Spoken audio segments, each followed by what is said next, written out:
start my mornings with breath and a yoga pose. Filling my spirit with peace.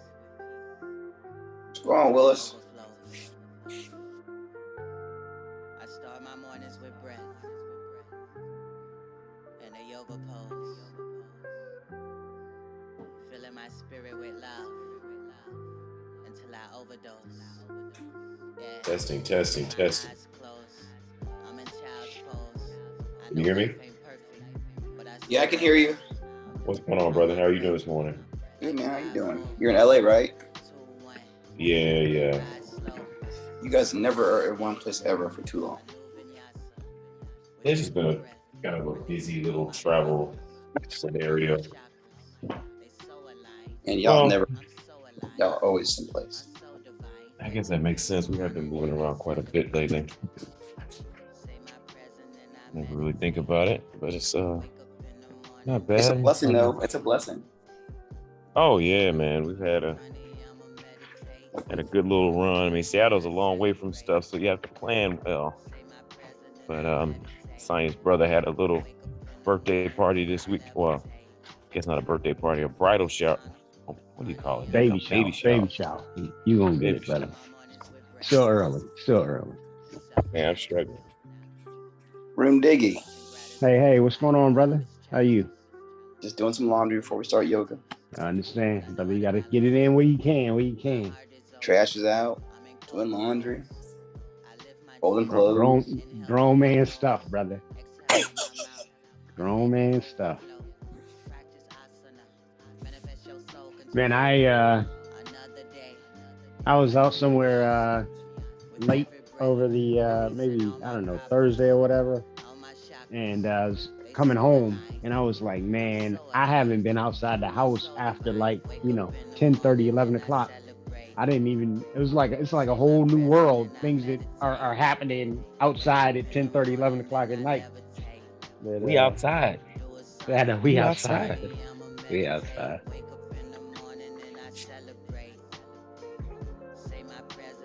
Yeah, it was just funny. My brother-in-law was trying to digest this whole, now that he's a dad thing, how's it supposed to work out? So he's going to Colombia to try to find a man. Yeah. He was realizing that, he's at an age where he didn't really want to change his sleep patterns. He's just used to being outside. Uh-huh. Brother, so you about to change your whole flow. You just don't even know it. Yeah, buddy. I mean, some people, I guess, don't really change up too much, but I guess it's all to change up. Hold on one second. If you got a couple of nannies and Hold on one second, John. Hold on. Yep. If you want to keep that schedule right, though. You can't have the kids up to 11. They expect them to be up at 7 or 6. Man, you don't keep that schedule. You're gonna learn. Life's gonna be rough. Oh yeah.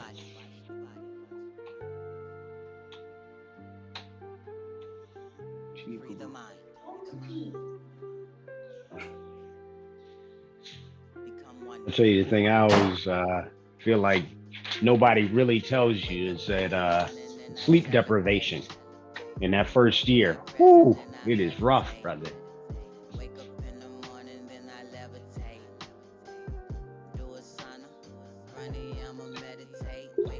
Angela breastfed, so I got spirit allowed that. Yeah, because not much you can do to help there. Nope. Somehow I still was up.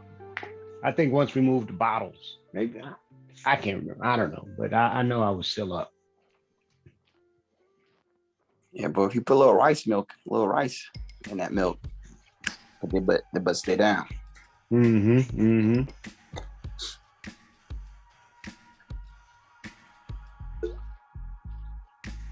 I tell you, man, you see people with little babies. In fact, we were at a friend's house yesterday at their pool. Somebody had a little baby, like little in the arms. It's like, oh, he's so cute. And you kind of forget about those days, boy. I am done. I'm not going back. Oh, that's the beauty of other people's kids. You get to have your little fix. I never had a want to hold no little baby. you ain't got that instinct, the gene or whatever, huh? Now, when they can start walking and talking, that's when I step up. But yeah, little bitty I baby. will say, it is really cool hanging out with Lola now because she's a kid more so than a baby, you know. Right. So exactly, she's a person. Right. She can get herself dressed. You know, she can pretty much problem solve. Exactly. Now she has probably gotten a little too good at problem solving. She'll grab my phone in a minute and order some Uber Eats for herself. I'm like, yeah, what are you doing? And then she won't be like, hey, daddy, I'm gonna order some Uber Eats. She'll like, boom, boom, boom, boom, boom, boom. Next thing I know, I'm getting a text on my phone. You know, your Uber Eats order is on the way. She's like, oh yeah, I forgot to tell you I was hungry, so I ordered some Uber Eats. Must be nice. Oh man, I remember asking permission just to go in the refrigerator. Man, whole different world. That purchasing food. Let me tell you where that goes. That goes to you need to lock your passwords down because one day they're gonna be in college. You're gonna find stuff showing up on your Amazon account. Like, what the hell? Oh, right. Dude, you don't have to wait till college.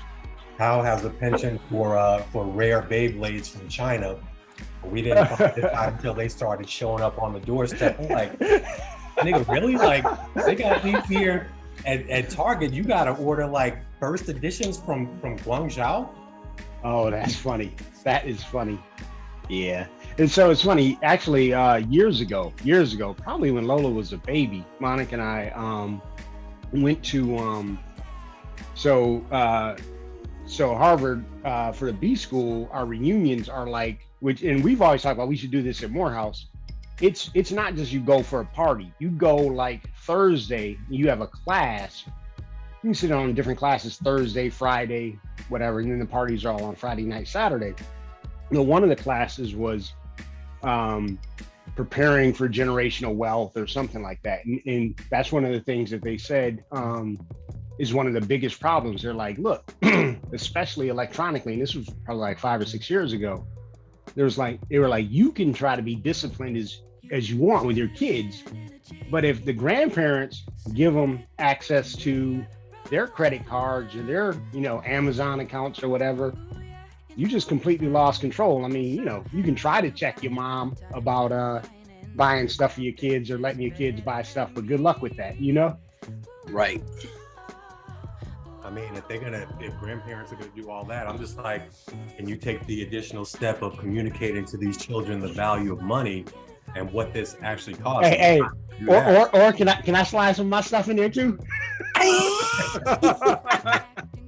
Mommy, I need some new socks. Right. I have Lola ordering stuff for me. It's like, John's like, here's my Costco wish list. Exactly. Yeah. But no, well, it's a real conversation. It's a very real conversation, especially when your in-laws are extremely wealthy. Yeah. Right. It's very, very interesting. Because we've had to have a bunch of conversations like, yeah, I'm gonna need y'all not to buy that for them because I don't want to have to sustain that. Right. or when they travel with your in-laws, they fly in first class. And for sure. Don't want to 100%. Don't want to ride and coach when they rolling with you. It's not that they don't want to. It's just sometimes you have to be sure to have a conversation because the I don't know. Sometimes it doesn't bother me much now, but I just remember the first time they flew them to St. Thomas once because they just wanted to see him, and like, you know, they had some miles. They just bought them some first class tickets. I was like, you're not flying my kids to St. Thomas first class. Like, we just not doing all that. Stop. Right. Because then next thing you know, when I want to fly them somewhere, they're gonna be looking at me kind of funny. Yeah, I don't want them Negroes back here looking at me all shook because they got peanuts and shit. Like, nah. Hey, look, the thing is, so I think Lola's, I guess, maybe at that age where she's just still real honest. So like in a situation like that, she would just be like, well, Daddy, you can fly and coach. and mommy and I Exactly. gonna fly in first class. Exactly. And she would say it with a Options. straight face. She would say it with a straight face. She'd be like, "Well, why don't you fly in coach if you want to fly in coach?" Solution. Yeah, See? that sounds like that Ernie and Bert skit where Bert had the cookie and the smaller the cake. No, it was a piece of pie and another smaller piece of pie. And Ernie, saw the basket and took the big piece of pie, and Ernie was all frustrated. Ernie says, well, no, I mean Bert says, well, Ernie, if I were your friend and you had two pieces of pie, I would take the small piece and I'd leave you the big piece, Ernie. And Ernie says, well, Bert, but you have the small piece. Exactly. You have the small piece. Exactly. So you got what you want. You Problem got it, solved. man. Am I gonna? I guess I'm gonna be the jerk to ask Willis. Is this what they're doing in LA now? We're wearing our shirts inside out. Or did I miss? Did I miss? I didn't. No, that's my bad. My bad. I just would know. I genuinely want to know. What you really saying is you want me to take my shirt off? That's what we're going. Oh, Oh here my we go. goodness. Here we go. That's Here what we we go. doing. Stop Here we bragging, go. Willis. Stop You bragging. just want to see all this man meat. That's what's happening. I'm Oh sorry. my goodness. All right. We about to see some surgery Oh shoot, stars. Tracy's next. on. What? Tracy's Yes. on. My bad. All right. That's And the all right. hijinks. And the hijinks have started. All right, that's bad. Hey Tracy, how you doing? Good morning. I'm well, thank you. How are you? Hello. Grateful to see you this morning. So Tracy's going to actually lead the yoga after John does his piece, and I'm going to enjoy a practice where I just get to listen. You get to be in the audience. Nice. Yeah. All right. Very Love cool. that. Very cool. Well, we're ready whenever. John, we're ready whenever you are, brother. Tell us what you Cool. what you need. All right, let's rock and roll. I'm gonna take this whole vibe down a bit. Give me 1 second.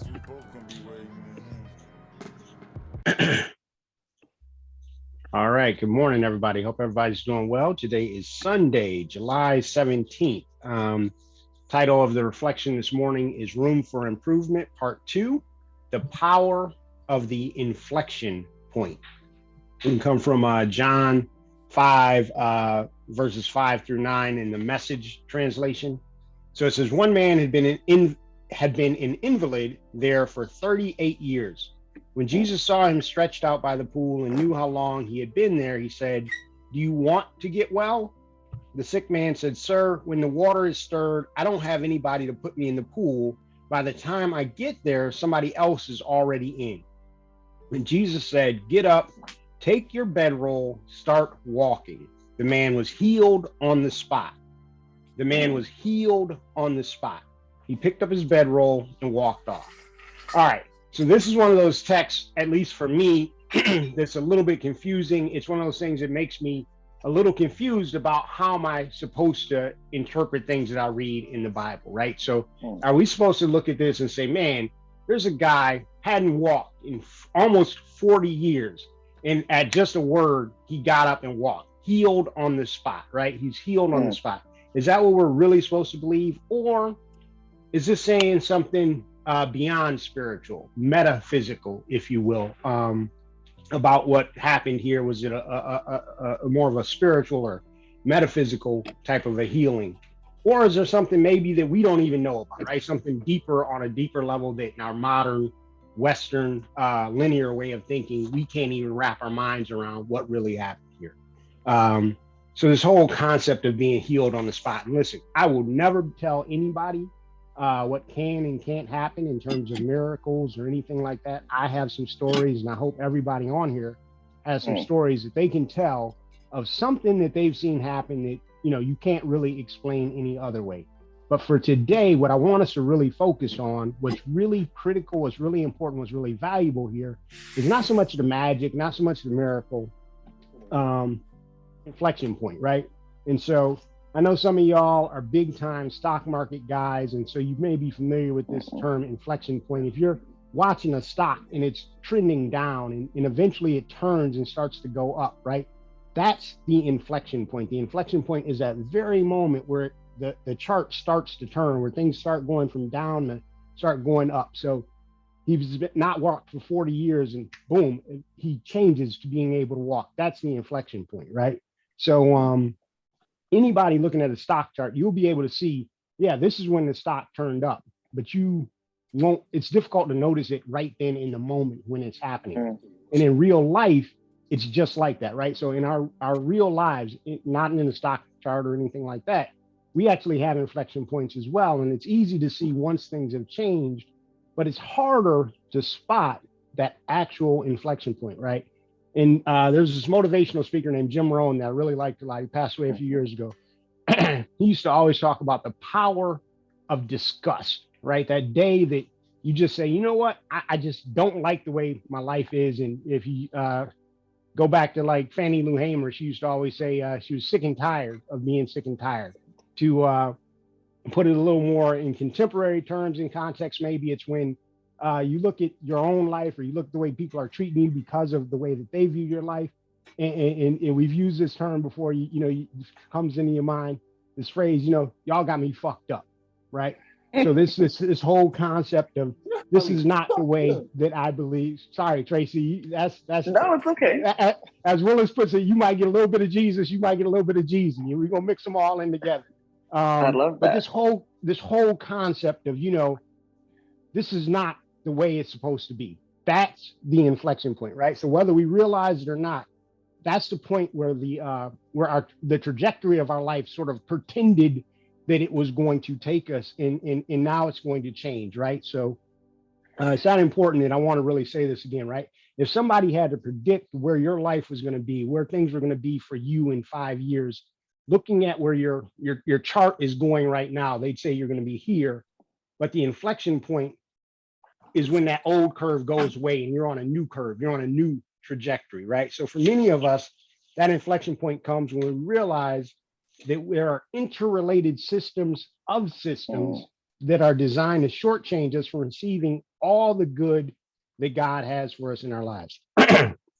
Most of us never suspected the levels that the world was set up against Black people. However, if you put together all the microaggressions that we face in our daily lives, you read books like Michelle Alexander's The New Jim Crow, Richard Rothstein's The Color of Law, we begin to realize that that we are indeed not fighting against flesh and blood, but rather against principalities, against powers, against the rulers of the darkness of this world, against spiritual wickedness in high places. I think that's the way the Bible puts it. Or as our brother Chuck D put it, it takes a nation of millions to hold us back. But, and I can only speak for myself, right? So whenever I've had those moments where I'm being called to a new level of this Greek word phronomoi, we talked about that, this shrewdness, this wisdom, whenever I'm growing, whenever I'm being called to grow up in terms of my mentality and my wisdom, my shrewdness, it hadn't always worked for me the way it worked in the text, right? So I don't always get up immediately and walk away, right? So in fact, I can tell you that when I've gotten new information about how the world really works, sometimes I have this, kind of sense of dread, this sense of loss, because ultimately, as broken and as dysfunctional as the old way was, I'd gotten used to it, right? I got used to the old way of carrying myself, the old way of seeing things, the old way of thinking about things, old way of talking about things. But in the words of Maya Angelou, when we know better, we do better. Listen, I wish that the healing and the growth happened instantaneously, and I'm certain that it does sometimes. But my assignment for today is to remind us all, myself included, that even when the healing and growth takes longer than we would prefer, there is cause to celebrate.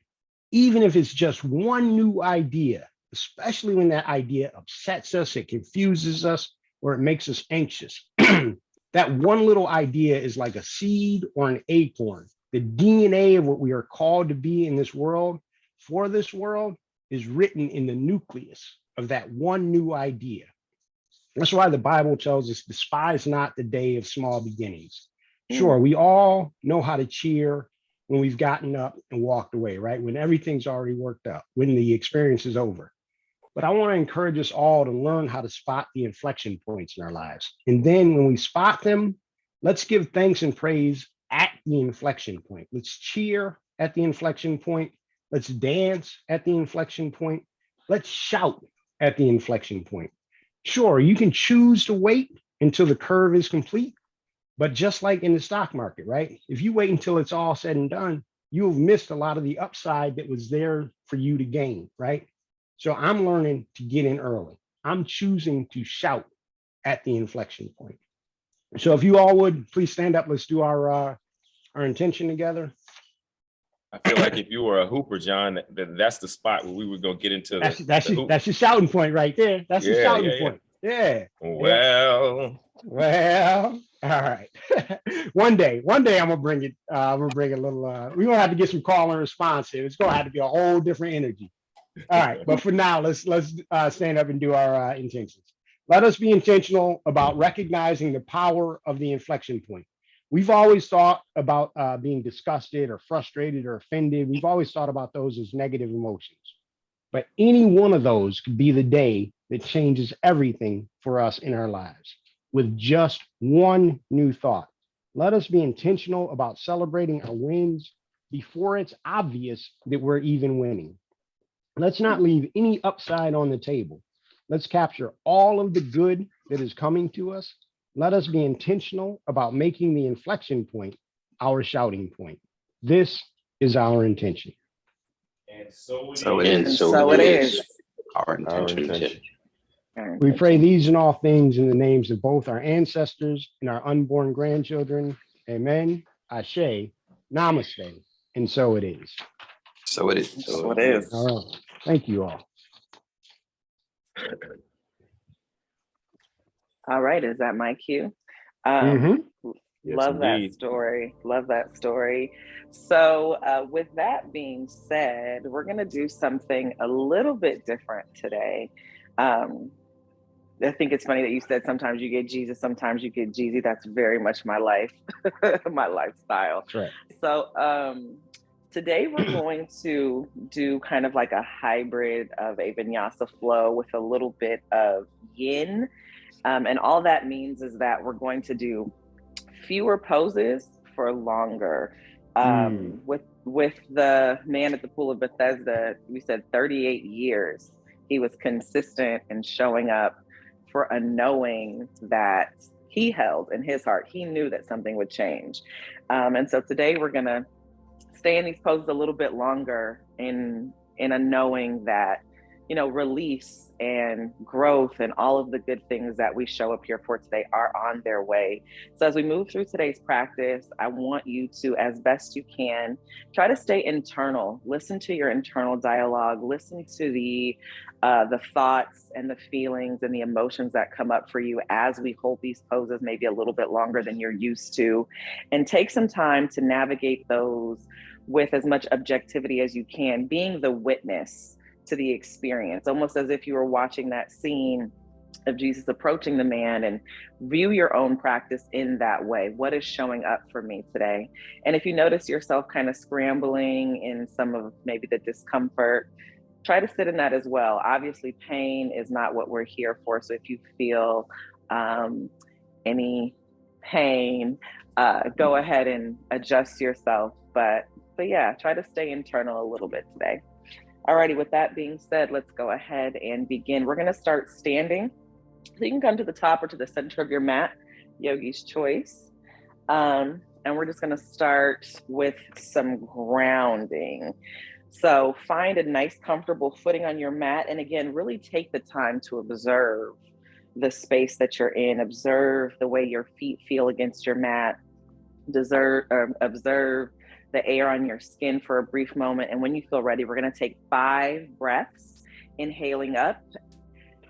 Big breath in, send your gaze, make it a full body experience. Bring in the fingertips, the palms together as you exhale, praying hands all the way down to the mat, forward fold.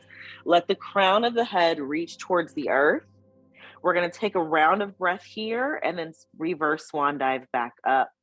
When you're ready, on an inhale, sweep the hands up high, grounding through the soles of the feet, using the muscles of your legs, using the core, raising the arms nice and strong.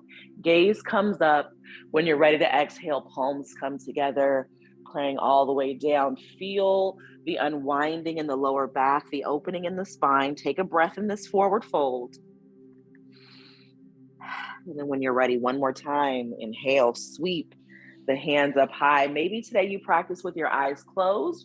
Maybe you keep them open to, again, create a full body, a full sensory experience, yogi's choice. But observe that choice, become the witness. Maybe you notice the muscles of your back opening. Maybe you notice a little bit of tightness in the legs. Again, it's all part of the observation. Exhale when you're ready, forward fold. Take a breath in this forward fold. I believe we may have one more, and we're going to hold the forward fold on that 5th round a little bit longer. So one more big inhale, sweep the hands up high, filling up the lungs. And then when you're ready, exhale it down. Let this forward fold maybe be a little bit looser. Feel free to separate your feet a little bit. Feel free to lengthen the legs or pedal them out. Feel free to clasp the elbows and sway from side to side. Yogi's choice. I'm not sure if I've been on since. I think I have, but a few weeks ago I went to this awakening festival, and ever since we do 28 days of meditation for 1 hour. And at each meditation we go through the chakras and we tell ourselves, we remind ourselves, I am not matter, I am not the body, I am not my position, I am not my possessions, I am not my craving for love. I am the witness to all of these experiences. So as you feel your body, as you feel your emotions, as you feel all of the things arising, remind yourself, wait a minute, I'm the person witnessing, I'm the thing witnessing all of this.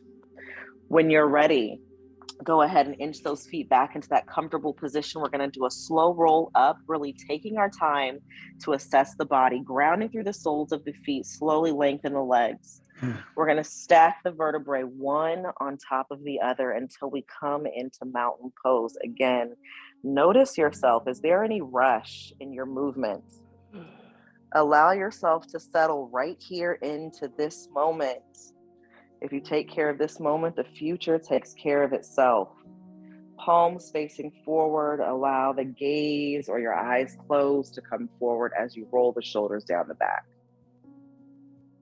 Grounding through the soles of your feet. So as you inhale, feel the crown of your head lengthen up. As you exhale, feel all of your energy pressing into the earth, connecting with the earth beneath you, becoming one with all that is, this beautiful planet.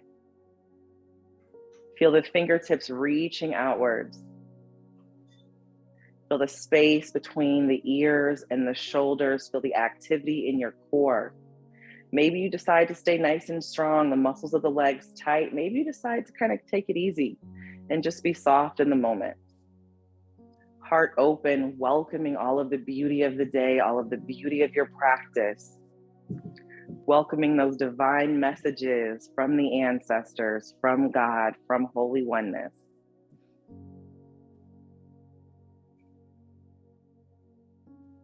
And again, just begin to notice what is rising to the surface.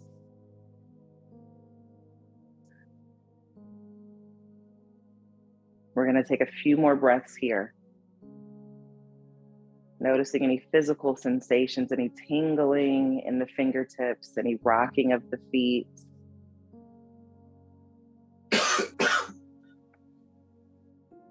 Perfect timing. And then when you're ready, sweep those hands up high, clearing your energetic space, bringing the fingertips together.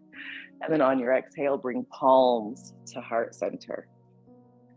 If you're not there already, come to the top of your mat. I was more so in the center. We're going to dive right in, starting with Surya Namaskar A. Inhale, sweep the hands up.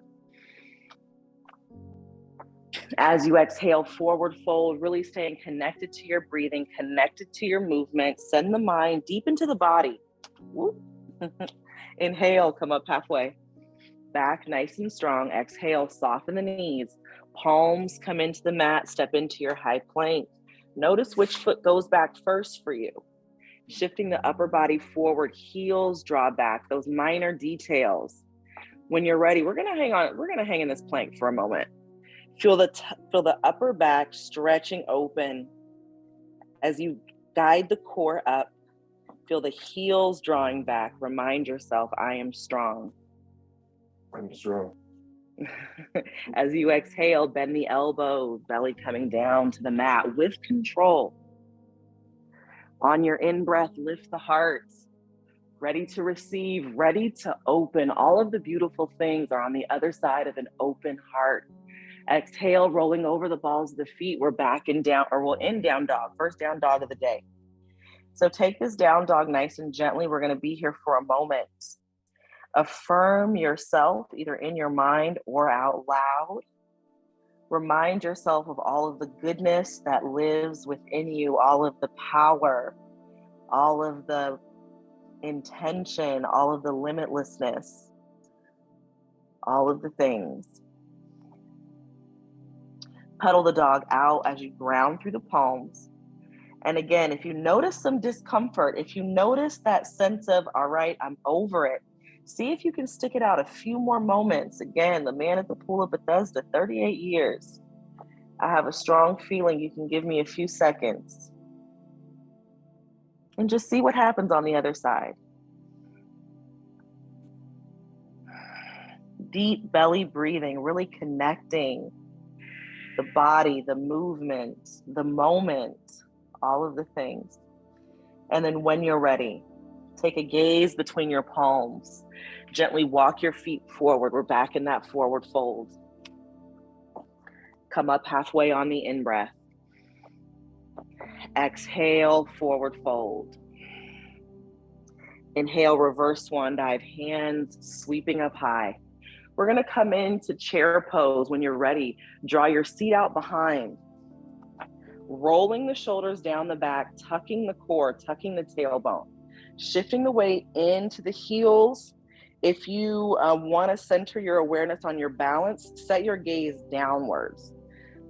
If you want to set your focus on your spine, on your core, on your strength, set your gaze upwards.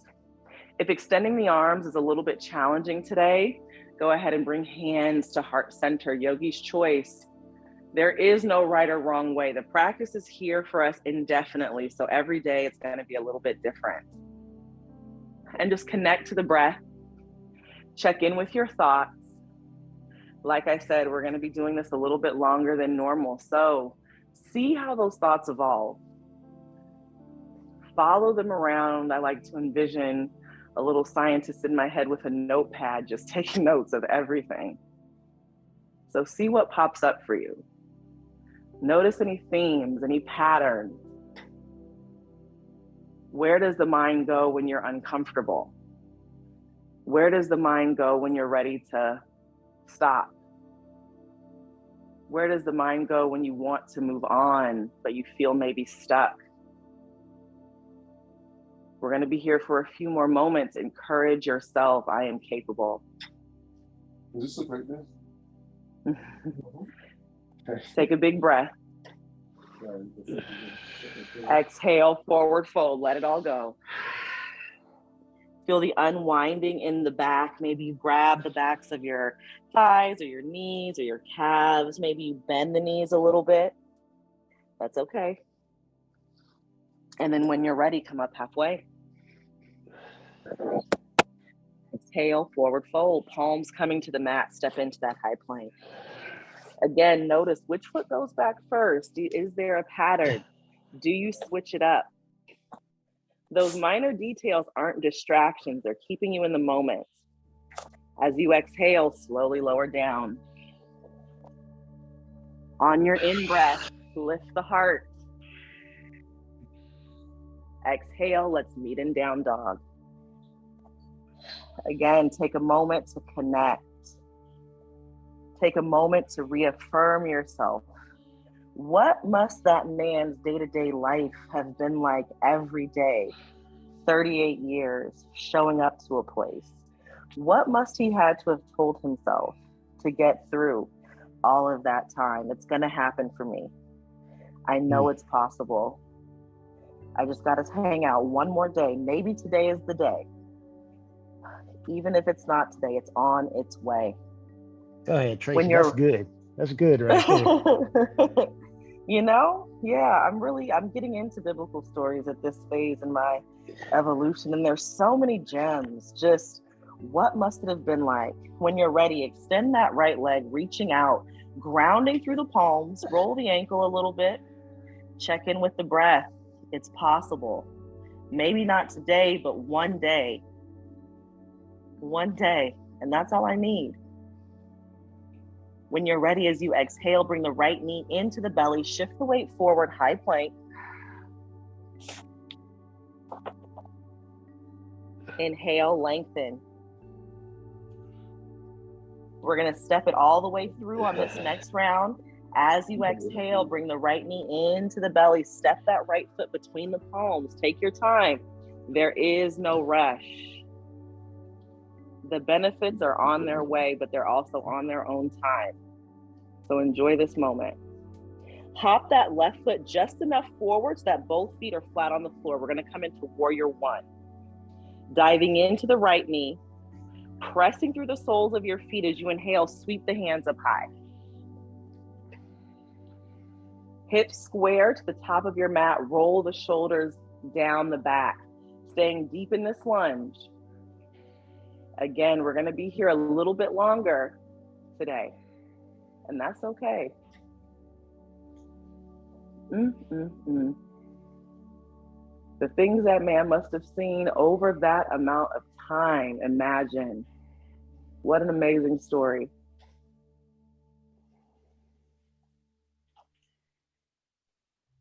Checking in with your body, where do you feel the stretch? Where is your awareness being drawn?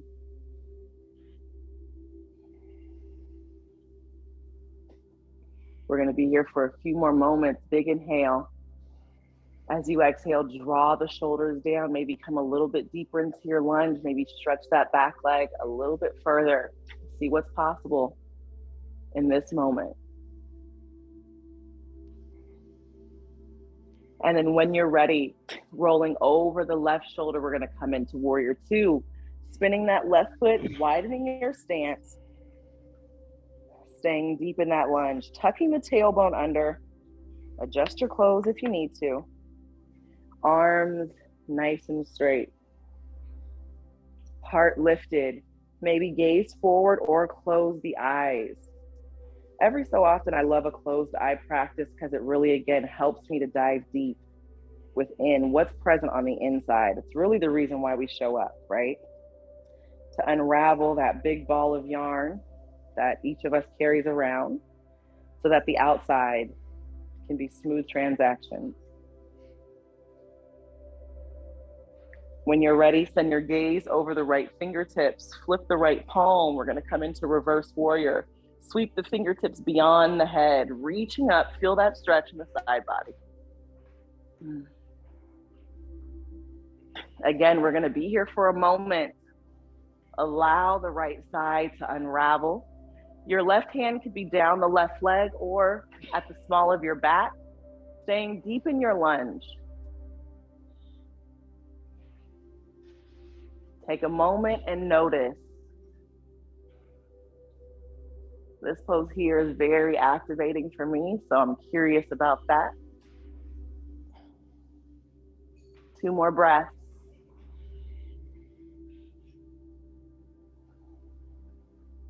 When you're ready, windmill the arms back to center.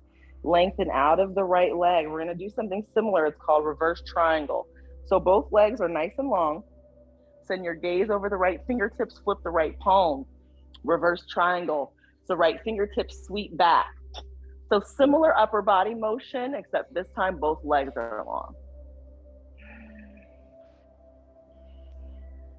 Soften through the muscles of the face, releasing as much tension as you can while you stay grounded in the feet.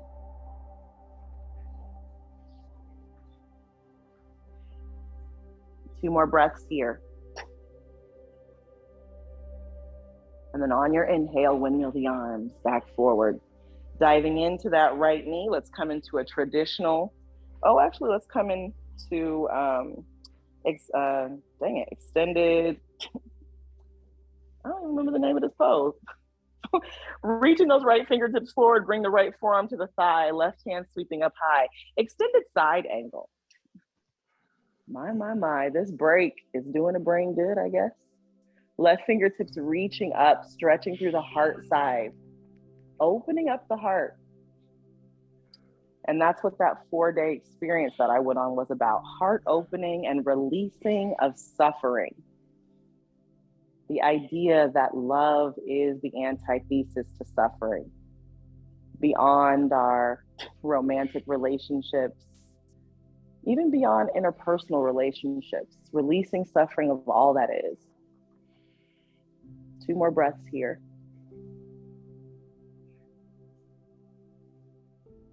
And then when you're ready, rolling over that left shoulder, we're gonna come into a low lunge, frame the right foot, pivot on those back toes. Opening up through the hip space, aligning the right ankle to the right knee. If this is a challenge, reaching down to the earth, and you have some support, you can bring the earth to you by getting pillows, or if you have blocks nearby, that's always a choice. But again, we're gonna be here for a little bit longer.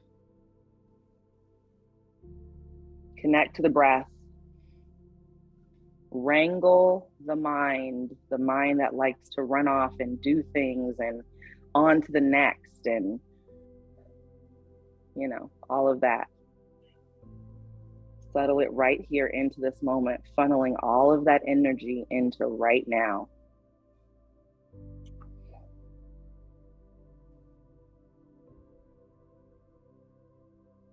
When you're ready, ground down through the palms. Stepping the right foot back to meet the left.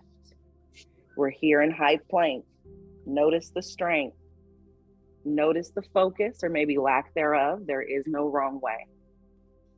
As you exhale, guide the knees down to the mat.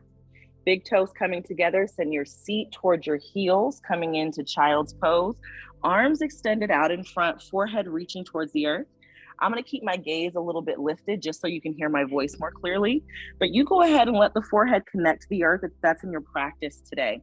If your hamstrings are tight, this pose is gonna be a little bit of a challenge. You can always grab a blanket to support your seat, draping it over your ankles, giving your seat a little bit of support for lift. And just allow any worry, any negative thoughts, any frustration that your mind may be holding on to, allow it to melt into the earth, to be alchemized. Maybe you rock your forehead from side to side and just bring up, if it's not already present, anything that you would like to release. Simply the intention of letting it go is all God, the universe, holy oneness. It's all it needs. Just give me the green light to take it off your plate, and I'm here. Excited, willing to help out.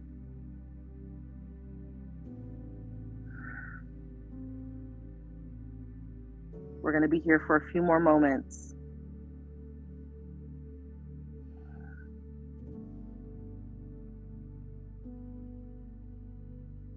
And then when you're ready, let's ground down through the palms, setting any of your props or blankets to the side, and then just bring yourself down onto your belly.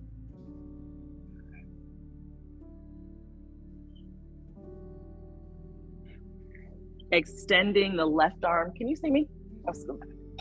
Extending the left arm to the left side. We're going to open up through the heart, open up through the chest, grounding down through the hips to start. As you inhale, press into that right hand as you roll into the left shoulder. Now, if your lower back is a little bit tight, I want to encourage you to press that right hip down as you press into the right hand. It'll give you a nice gentle spine twist. If you want to take it deeper in the upper body, go ahead and roll on to the left hip, stepping the right foot to the outside of the left leg. And you can get a little bit of a spine twist here too, actually. Connect to the breath. Let that left shoulder melt open, not beyond pain. We don't want to be in pain, but just notice if there's any resistance to opening. Notice if there's any resistance to softening. And explore that.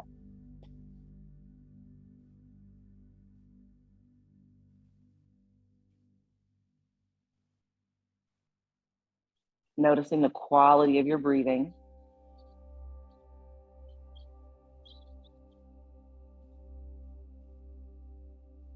And then when you're ready, let's bring ourselves back to center. We're going to do the other side. Left hand coming underneath the left shoulder. Adjust your hips, adjust your feet. Right arm extends out to the right side. When you're ready, pressing into that left palm, rolling into the right shoulder. Feel the heart opening. Feel the chest opening. Maybe you feel the lower back gently twisting, releasing any tension. If you want to take it deeper, of course, roll onto the right hip. Left foot steps to the outside of the right leg. Connect to the breath.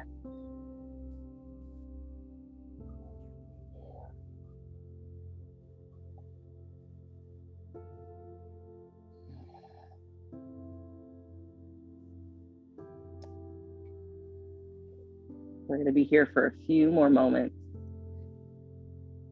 Explore and observe.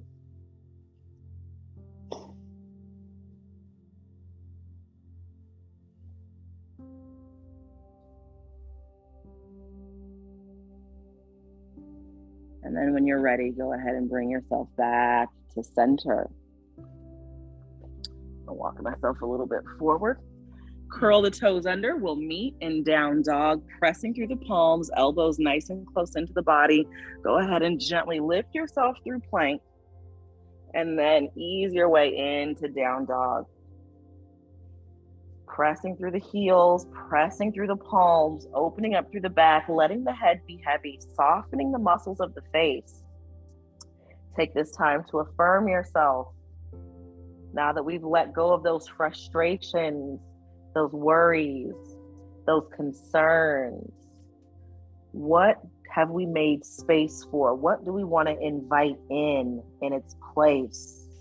Optimism, hope, fulfillment, peace of mind, confidence, assurance, all of the things.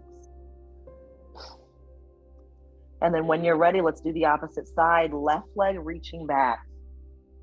Stretching back as you press through the palms. Again, doing your level best. Roll the ankle. Check in with what's present.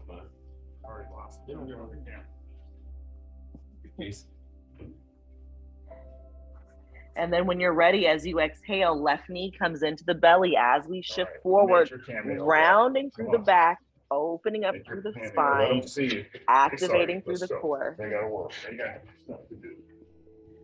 Inhale, lengthen. One more time as you exhale, left knee comes into the belly. This time, shift the weight forward, preparing for that warrior one.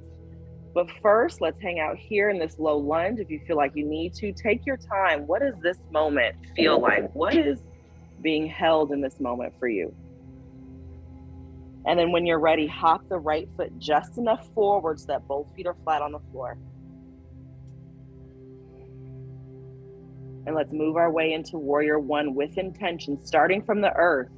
Ground through the soles of the feet. Use that energy to flow upwards. Keeping that left leg nice and strong, sweep the hands up high.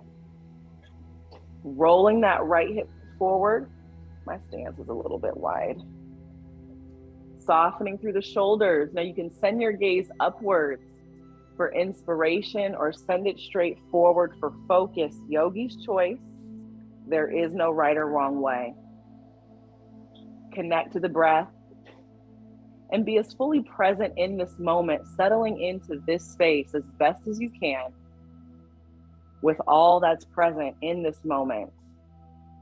The sights, the sounds, the thoughts, the sensations. Can you sit in it and still be at peace? That is the goal.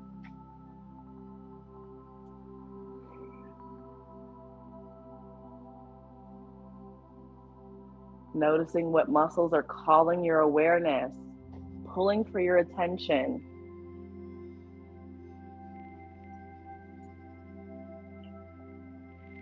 We're going to be here for a few more moments. Decide, I can do this.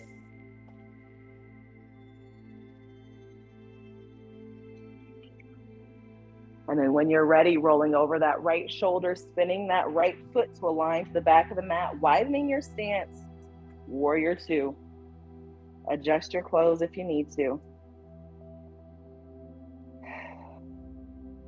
Deep lunge, fingertips reaching forward, tailbone tucked under, core active, heart open, arms nice and strong. Take a breath here. Notice the strength of your legs. Notice the pressing of your body into the earth, connecting. When you're ready, flip the left palm. Let's come into reverse warrior, sweeping those left fingertips up and beyond the head. Feel the stretch, in the left side body, opening up through the hip space. Again, your right arm can come to the small of your back if you'd like, or you can just let it hang down the right leg. Yogi's choice, staying deep in that lunge. I can do this. I am strong.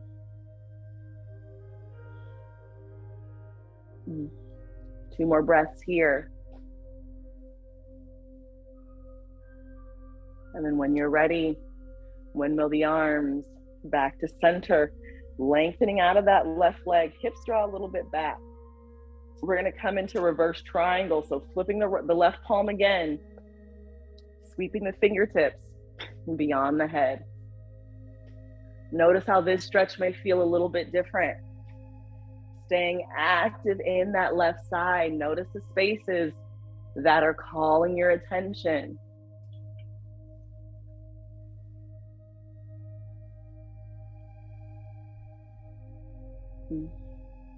As you exhale, windmill the arms back to center, diving back into that lunge, extended side angle. Left forearm resting on the thigh, right hand sweeping high above the head, rolling the chest forward. Again, heart opening, shining the light of your being forward, shining the way, and also shining that light to attract to you all of the goodness, all of the abundance, all of the peace, all of the joy that's meant for you in this lifetime. Reaching out of that right side. 2 more deep breaths here, staying deep in that lunge. Don't short yourself. As best you can, stay aware, stay present. Don't let the feelings run off with you. When you're ready, on your exhale, roll over the right shoulder, coming into that lunge, pivot on the back toes. Nancy, you trying to burn us up today? You know what? It's a different type of challenge, and that's okay. That's okay. This is so good. It's good for the mind. It's good for the body. You can do it. You got it. And watch, when we're done, you're gonna feel so much more open. Like, wow, I feel, I don't know, loose, fluid, deep flow. We're going to be here for a few more moments. Then when you're ready, grounding through the palm, step the left foot back to meet the right. We're going to come through plank and then draw the knees down. This time, we're going to take a wide stance, child's pose. So big toes together, knees apart this time. Send your seat towards your heels. Again, if your hamstrings are tight, get a little bit of support from a blanket or a pillow, drape it over your ankles or over your calves and use that for your seat to rest on. Sending your hips towards your heels, opening up through the back again, forehead resting on the earth. Arms extended out in front, just connect to the breath. Breathing into the spine this time as we press our foreheads against the earth. Ask for that divine guidance. Ask for that intuitive power. for direction or whatever it is that you may need today, whatever it is that could benefit you, tapping into that earth energy, the energy that knows, the energy that's been here, that's pretty much seen it all. There's nothing new under the sun.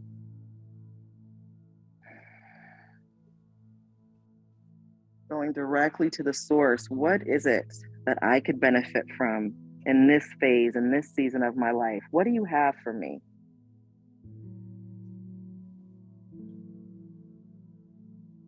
And again, maybe you rock the forehead from side to side.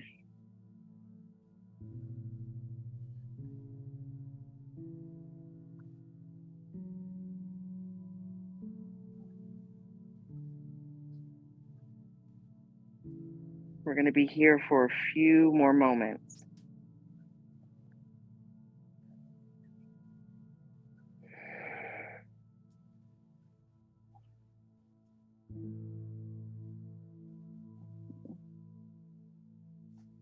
When you're ready, gently walk the hands into the body, bringing the knees back together. We're going to come through tabletop pose and take a few cat-cows, let's say 5 rounds. So wrists under the shoulders, fingertips nice and far apart. Again, take the time to pour as much intention into this moment as you can muster. There is no rush. The benefits are there waiting on you. Take your time. Fingertips pressed into the earth on the inhale. Draw the belly down, lifting the heart. Gaze comes up.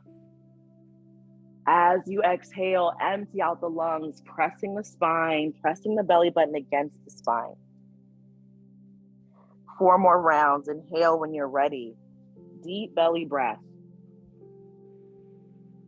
Maintaining the integrity in the chest, in the shoulders, while still exploring the body. Where can this stretch benefit you the most? 3 more times. Inhale. Exhale, let it go. 2 more rounds.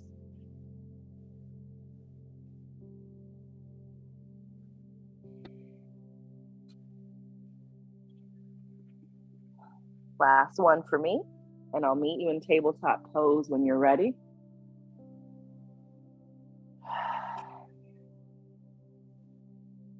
Alrighty, now we're going to come into our peak pose. So again, adjusting the knees if you need to, extending those right toes out behind, keeping that right hip rolled downward. So I'll turn to my side without trying to kick this thing. So keeping the right hip rolled down in alignment with the body. We're going to come in to pigeon pose here. So as you exhale, bring the right knee into the belly. But first, we're going to bring knee to nose.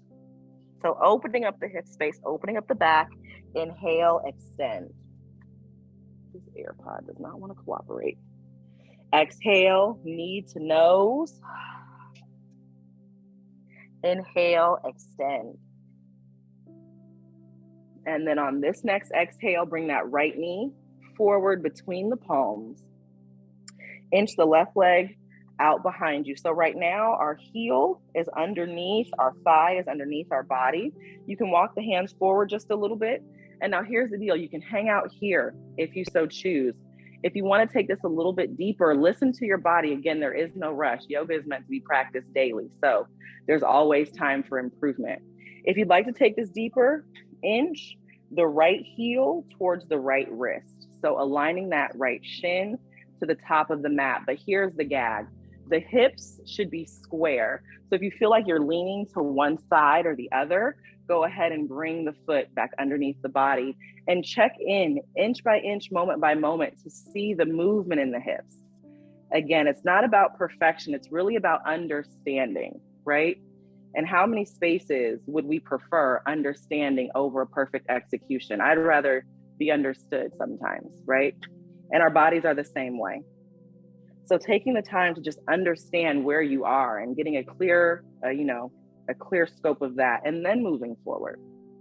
From wherever you are, go ahead and bring your forearms to the earth as best as you can. Maybe today that just means walking the hands forward.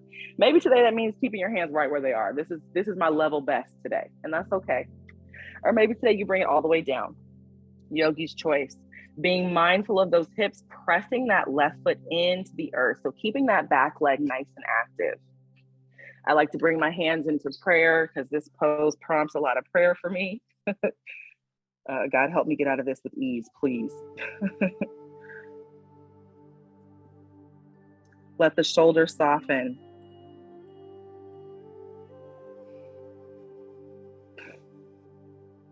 Opening up the hips, super important. The hips are where we keep a lot of our emotional energy, a lot of the stories that prompt emotion, that fuel many of our beliefs. So opening up through the hip space regularly is vital to our day-to-day practice, our day-to-day lives, how we view the world, how we operate in the world. So as you're here, decide again, what is it that I'm ready to let go of? What is it that I'm ready to create more space for? What is a new story that I would like to tell? Again, imagine that man, 40 years of living one way, and then one day he got to tell a new story. All because he made the decision.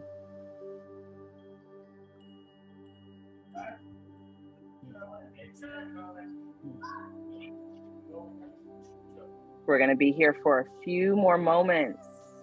Notice what's arising for you.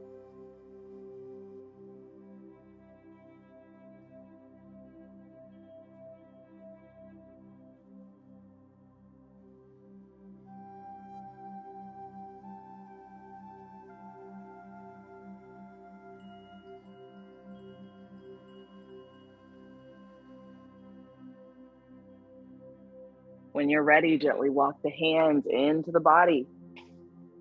Curling the left toes under, lifting the left knee off the mat, sweep the right leg underneath the left. We're back in tabletop pose. Sway the hips from side to side if that feels good to you. Take a moment of free movement, move in any way that feels good for your body before we dive into the other side.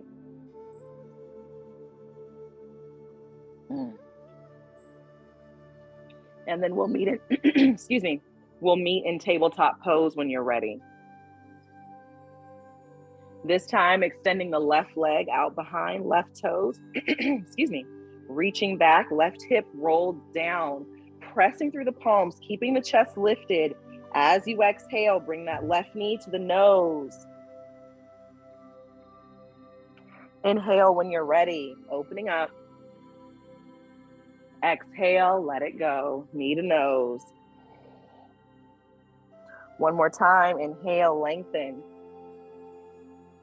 Exhale this time, bringing yourself into pigeon pose. So left knee comes as closely between the palms as is possible for you as you slide the right leg back.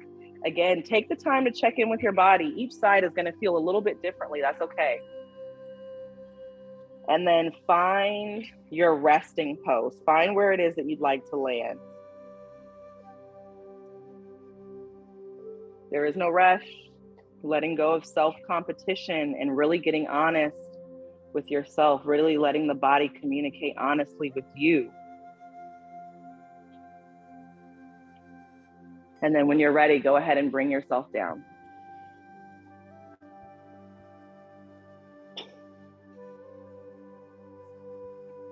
And connect to the breath. Softening through the shoulders, staying active through the right leg.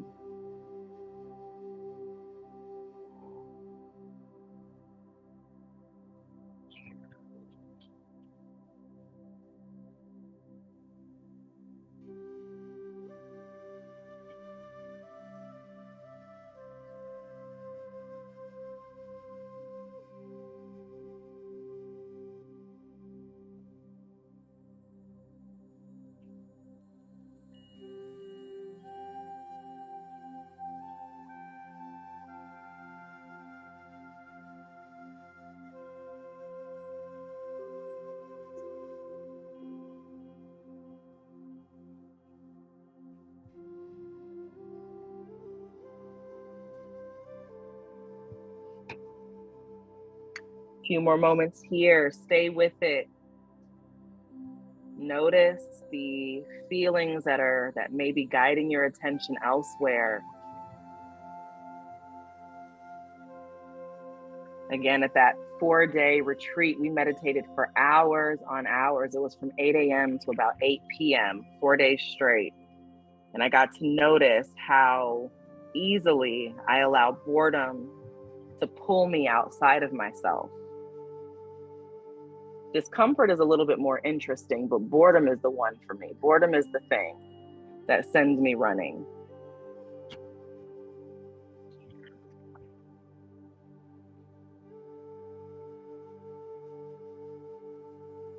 A few more moments here, decide.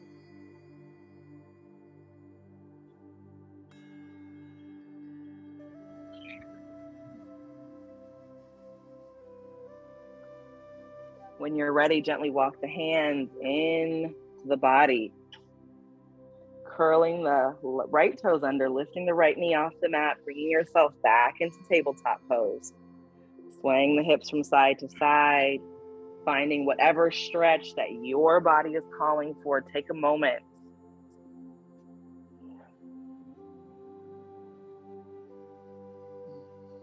Tracy, I like what you're saying about that meditation, because like if you're trying to have self-control, knowing what your triggers are, I imagine is incredibly helpful.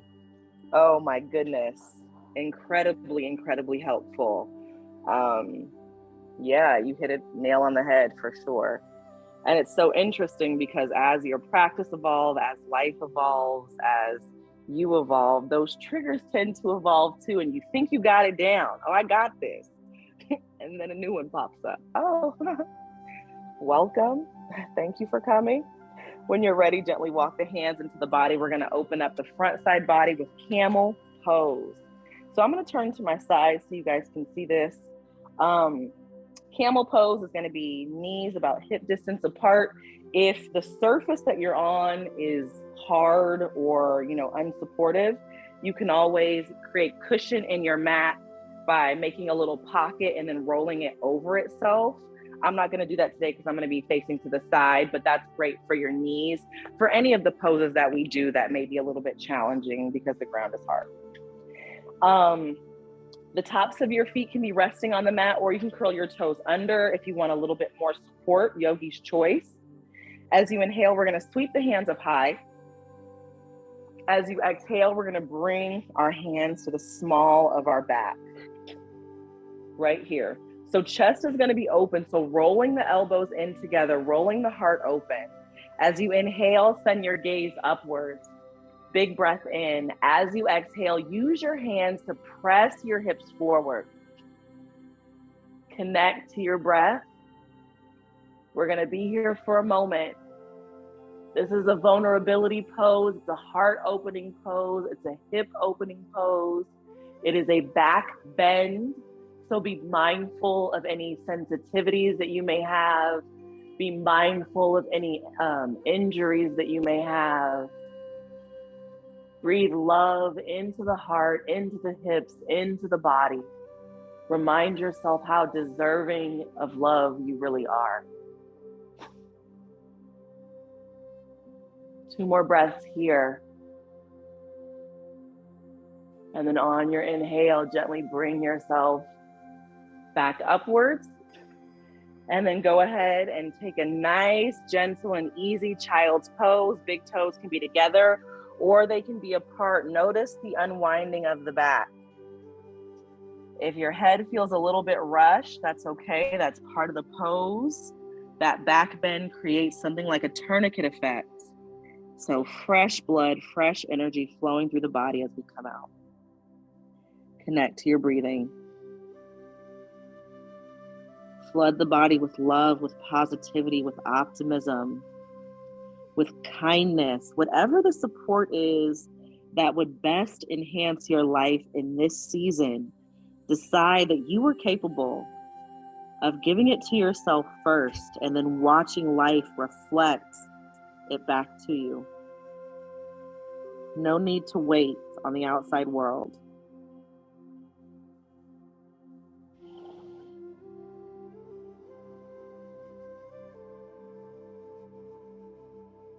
When you're ready, taking your time, rolling the spine up one vertebrae at a time, we're going to come into hero's pose. Check the time. What time do we got? We're good. We're making good time. Okay. All right, we're coming to the end. So coming into hero's pose is going to be a lot like child's pose in the sense that if your hamstrings are tight and sitting like this is not in your practice today, go ahead and find yourself some support. I have a little blanket here. And if you just want to be a little bit more comfortable, this is fine for me, but every so often I like a little support. Makes it nice on a Sunday. Hands extended out in front. We're going to do something called breath of fire. So lately I've been getting in my personal practice into Kundalini yoga. It's a very interesting experience. And there's a pose, a movement called breath of fire. I'm gonna model it for you first, and then we're gonna do it together. So breath of fire, you're only focused on your exhalation. It's going to be like you're blowing out birthday candles with your mouth or with your nose, and the inhalation is going to happen naturally. So I'll give you an example. So you're moving the core very, very quickly, focusing on pushing the air out. And we're going to do this for about a minute and a half. If you feel a little lightheaded, go ahead and return back to your natural breathing pattern. It may get to feeling a little bit odd, but if you feel safe in your body, go ahead and stick with it. If you feel like I'm about to fall out, do what you need to do for yourself, okay? Alrighty, whenever you're ready, arms extended nice and straight, chest lifted, so you can take a nice deep breath in. As you exhale, breath of fire.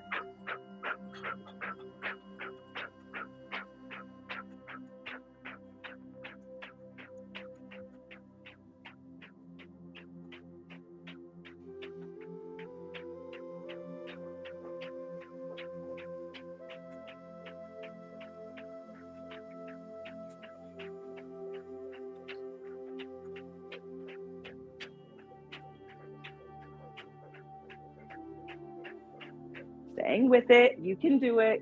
Keep going, keep breathing.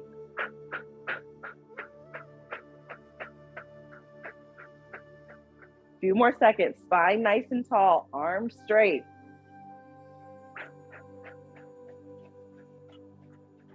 Ten more seconds here, you can do it.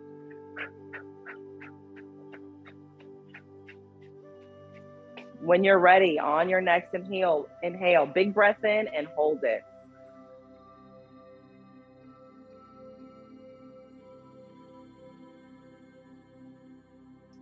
Exhale when you're ready, let it go nice and slow.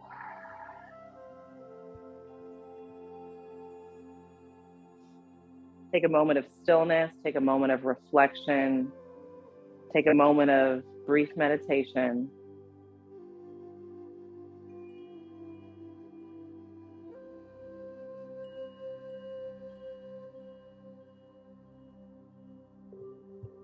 And then when you're ready, sweep the legs out in front. We're going to make our way onto our backs.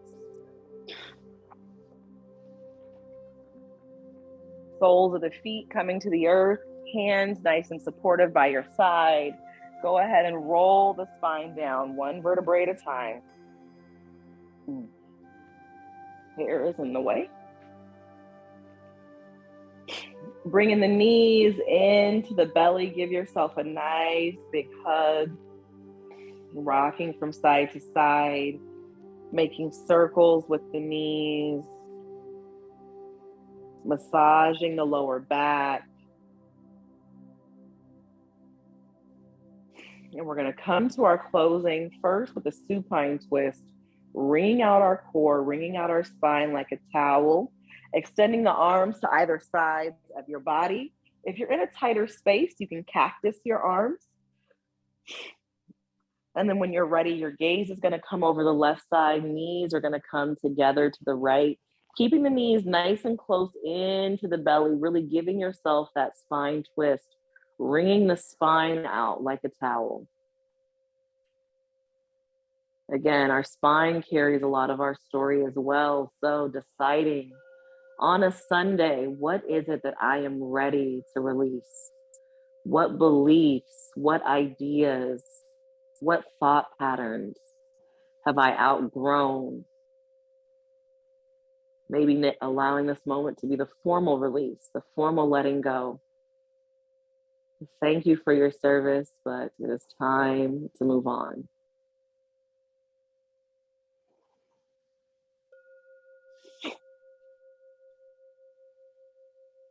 Wow, it just hit me. After 40 years of the same routine, one day the man got to tell a new story, a new thing. What do I do now that I no longer need or require this space, this thing in my life? What a moment. On your inhale, bring the knees and the gaze back to center. When you're ready, let's switch sides. Gaze coming to the right, knees coming to the left.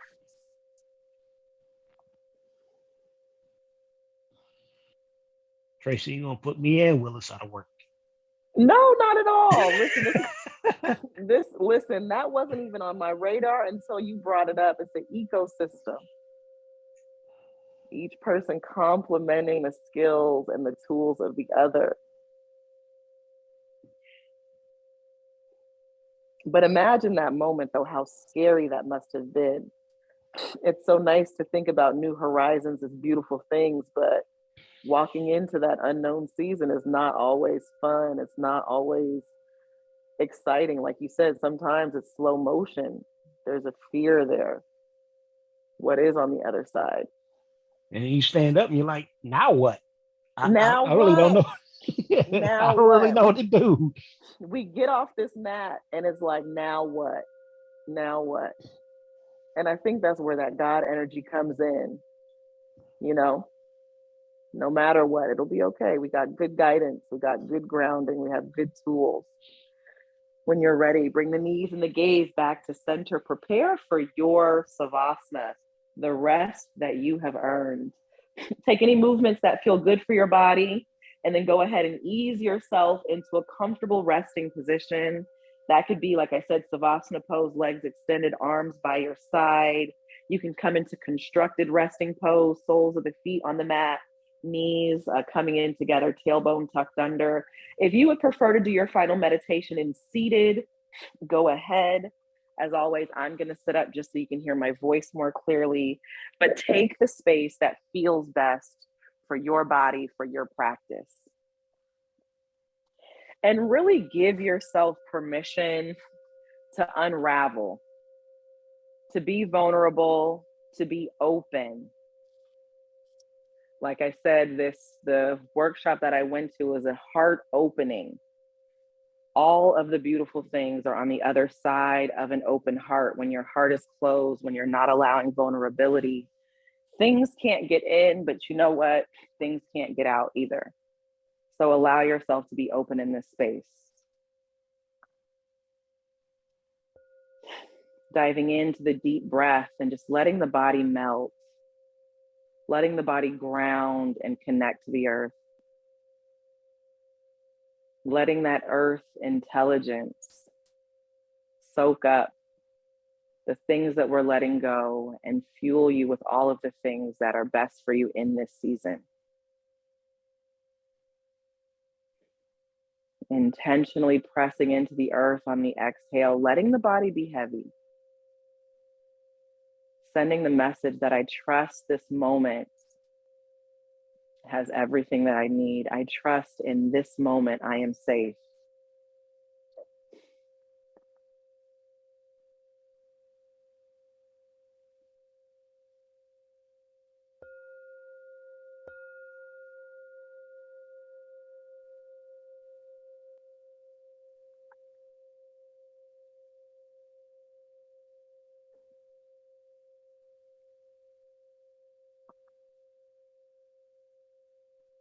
Sitting with whatever is rising to the surface. Sitting with whatever thoughts are present.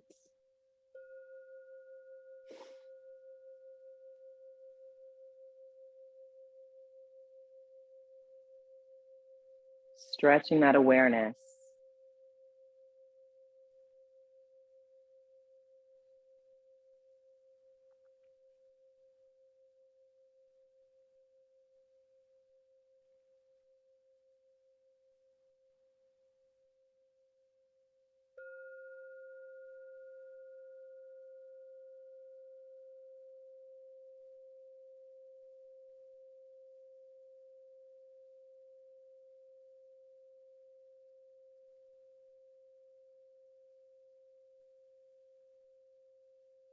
Sitting with the stillness, sitting with the silence.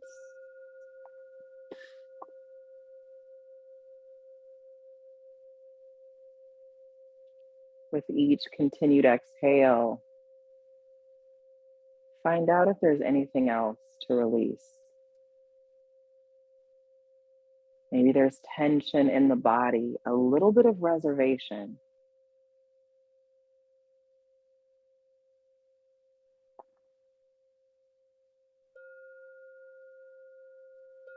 And when you feel like you've reached your peak space of openness, that space of expansion, that space that feels like limitlessness within the body, I want to invite you to revisit the intention that we set at the beginning of today's session.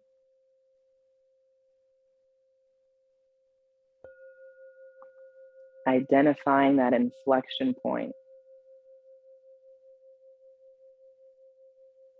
And surrounding that idea with faith, with a sense of deserving,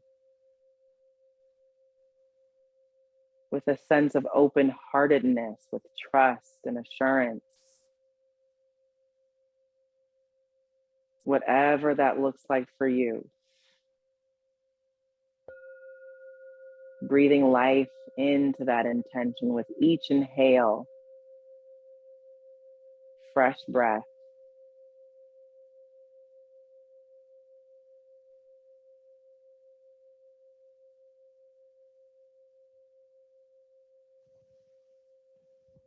And when you're ready, with the deepest breath of the day, breathe one more moment of life into that thought, into this moment.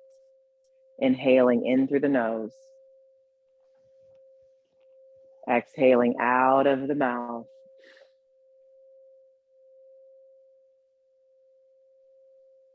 And let's gently reawaken the body. Wiggling the fingers, wiggling the toes. Keeping the eyelids heavy, savoring this moment. There is no rush. There is nothing more important than this moment, the peace of this moment. So take your time. When you're ready, give yourself a good morning stretch and ease your way onto your right side if you're reclined. Ease your way into hands at heart center if you're seated. A gentle bow. Or again, onto the right side into the fetal position if you're reclined.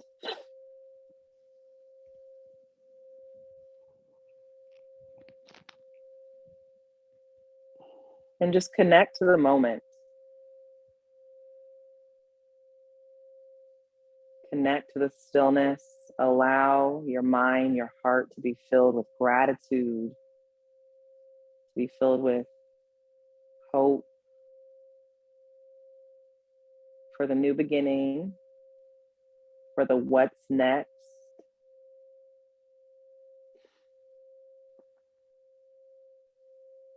And if you're not in seated already, whenever you feel ready, go ahead and gently guide yourself into seated pose. Hands at heart center.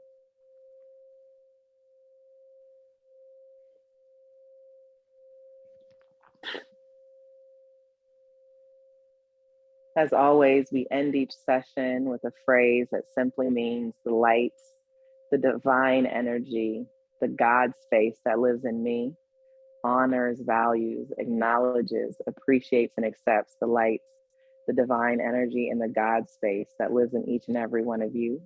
So we will end with a namaste. Namaste to you all.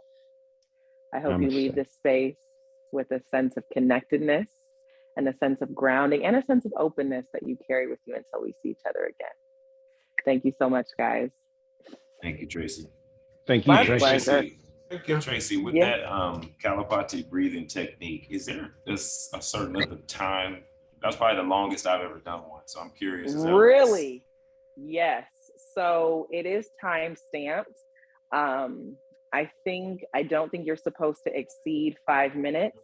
I think when you do like, you may have done it, well, I'm not sure where you've done it, but it's common in Bikram. They do it to close Bikram out. And I think they only do it for like a minute max.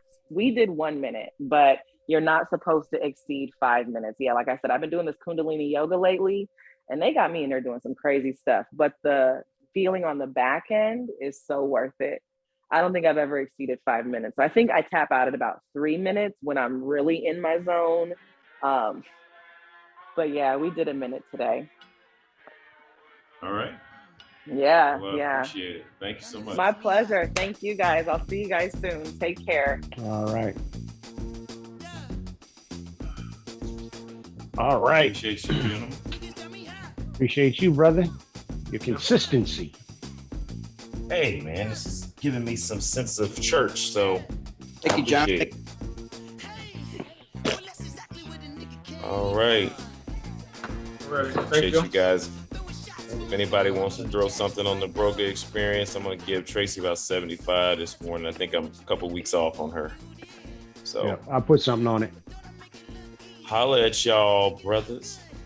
All right, everybody have a great Sunday. You too. Look